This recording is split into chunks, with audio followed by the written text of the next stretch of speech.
Welcome to yet another video review here at our Optics Straight YouTube channel, and today I'm going to talk about the Meopta MeoStar R1 3-12 by 56 RD with DichroTech Reticle. So as you probably know, Meopta is one of the biggest producers of optics in Europe. They're a really huge company, about 2,400 employees. They produce really a lot of military optics, civil optics, and they also produce sport optics like we have here. They produce mostly lenses and prisms for all other optical manufacturers. This line of scopes, the MeoStar R1, has been on the market already for almost a decade, I think. But with the addition of DichroTech Reticle, they were first introduced in 2019 at EVA show in Nuremberg. So a really new technology for the reticles, put in a very classical and already tried and tested scopes of the MeoStar R1 series. If I say something about the physical properties, this scope is approximately 36 centimeters long. It weighs around about 650 grams. Made out of aluminum, single piece design, and it features a fixed parallax at 100 meters.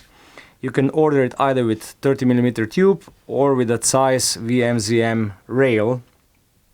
And as you can see, this particular model has a active illumination of the reticle and DichroTech illumination of the reticle. In general, I would say it's quite a nicely made scope. You can see the build quality is well made. However, I do have to say that it's quite a long scope with 36 centimeters. It's interesting, it's even 2 centimeters longer, or maybe even 3 centimeters longer than the same scope with an R1R markings and with a second focal plane reticle. That's quite strange that the first and second focal plane reticle change makes the scope longer for, I would say, approximately 3 centimeters. So if we speak about the optical properties, the zoom ratio is 3:12. That means 4 times zoom factor, and it's a really classical scope, like the scope used to be, I could say, because now there is a flood of 6 times and 8 times zoom rifle scopes. It features a 56mm objective lens, so basically it's meant for all-around use and use in low light. The light transmission is more than 90%, and the field of view is around 11 meters per 100 meters, normally at 3 times magnification, at the lowest magnification. Like all other MeoStar R1 scopes, this one also features a small tunnel effect under 3.5 magnification, and I also have to mention that the field of view could have been better.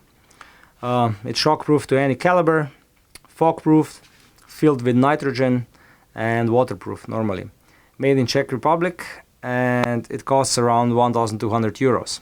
So it's like all Meopta products, it's quite price competitive. What is really unique feature with this scope is that with the registration, with an online registration, you can get 30 years warranty on it. This is something that no one else does anymore. Without the registration, you have 10 years warranty. With the scope, you're also getting the manual and the recommendation for mounting. The manual itself is really well made, with all the information, how to zero the scope, how to use the scope and everything in many different languages. So really nicely made documentation. This is something what some other manufacturers are still lacking. The reticle is in the first focal plane, so it does changes with a magnification change. Well, it doesn't change in proportion to the target, but it does change in the way how you see it. That means that at higher magnification it is thicker, and at lower magnification it becomes thinner. At least this is the impression, because it always stays the same in relation to the target. This is quite, I would say, uncommon lately. Most of the modern scopes have a second focal plane reticle. Some traditional scopes like this one and Schmidt & Bender Classic and Kapp's Classic and so on, they still feature first focal plane reticles. Also the new Blaser scopes featured the first focal plane reticle, but they are getting smaller in numbers from year to year. So majority of hunting scopes feature a second focal plane reticle. There are many arguments in a hunting scope which one to choose, either first focal plane or the second focal plane. With this DichroTech reticle technology, DichroTech is a passive illumination technology. I would say that first focal plane it's a better choice. What is also true is that with this DichroTech, how it's made, I would say this is the main feature of this scope, which is in review today. You could say passive illumination. That means that depending on the light that goes into the objective lens, the reticle inside gets colored either in red if we have a lot of color, like now. Oh, I'm not able to get the reticle to be seen, unfortunately. So it gets red in color if there is a lot of light, and it gets green in color if there is really low light situation. With this first focal plane arrangement, you also have an active illumination of the central dot. This is something what the almost identical scope with a second focal plane arrangement of the reticle lacks. So with the second focal plane reticle in this scope with the DichroTech technology, you have a passive illumination only. Here you have a choice that bars of the reticle feature DichroTech, so they become red during the day and they become green during the night. But you have an active illumination with a side control on this side turret for the central dot. This features 7 intensity levels and like this. So it features 7 intensity levels. What it is true is that all of the levels are meant for low light use. So this central red dot in the reticle is not daytime bright, which is also logical because 3 to 12 by 56 rifle scope will always be used in low light conditions, not for driven hunts during the day. I especially like the combination between DichroTech and the active illumination. I think it works really well. I also have to say that DichroTech works well in general because it really adjusts itself nicely no matter what kind of lighting conditions you're faced with. If you look at the turrets are really classical, made out of metal. And here you can see that this scope is in design it's a little bit older because turrets like this are really not common anymore on modern hunting scopes.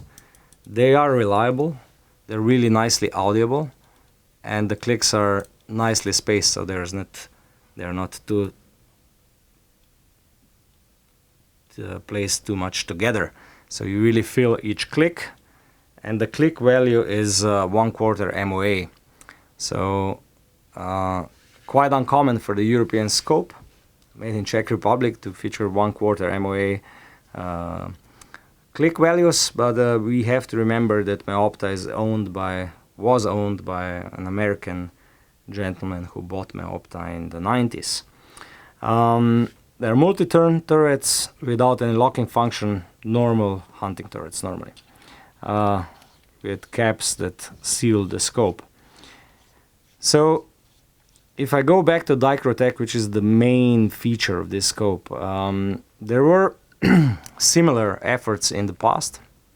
I remember at least 15 years ago there was Bushnell Elite 4200 with a Firefly reticle, which worked on a different principle, but still closer in principle than with the active illumination. So with a Firefly reticle in the Bushnells, you had to put a flashlight behind the scope, so you illuminated the reticle from the back, and the reticle then stayed illuminated for a couple of hours, similar like the hands on the watches, which have tritium on them, so they glow in the night. With DichroTech, it's a different story. So the light has to come in from the objective side, and it really adjusts itself nicely. So green in low light, and it's not too aggressive, so it's really easy to use it. And red during the daytime, which also gives you a little bit better overview of the reticle. I think it's a time to make a wrap. So what is good about this scope? I would say definitely the DichroTech technology and this combination with an active illumination. Really nice design, and I hope that if I would be in Meopta, I would only produce this combination of the reticle. I wouldn't produce any others anymore. The build quality is really nice, and the warranty. 30 years warranty is really outstanding. This is something what no one else does anymore.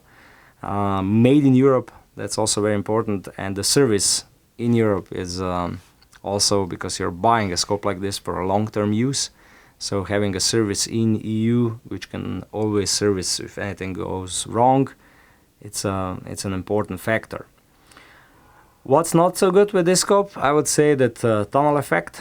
This is something like 10 years ago it was quite normal with most of the scopes of this category. Today it's not really that normal anymore. Only 4x zoom, but okay, the price is very affordable. Field of view is could have been better.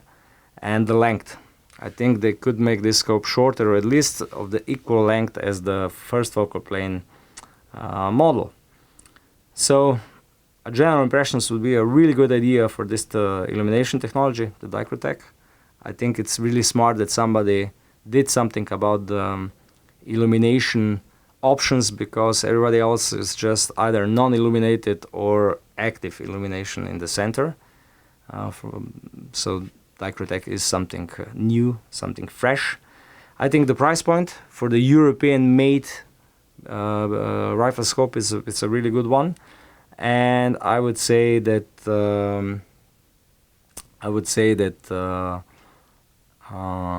first focal plane reticle in this particular choice with DichroTech reticle is also a positive side, because with the adjustment of the magnification, you're able to choose the size of the reticle you wish to see on the target, and this is somehow, I would say, in a sense, you're adjusting the DichroTech illumination, because if you go down with the magnification, the reticle becomes thinner and the DichroTech illumination becomes weaker. Okay, thank you for watching. Please check our other videos and see you there.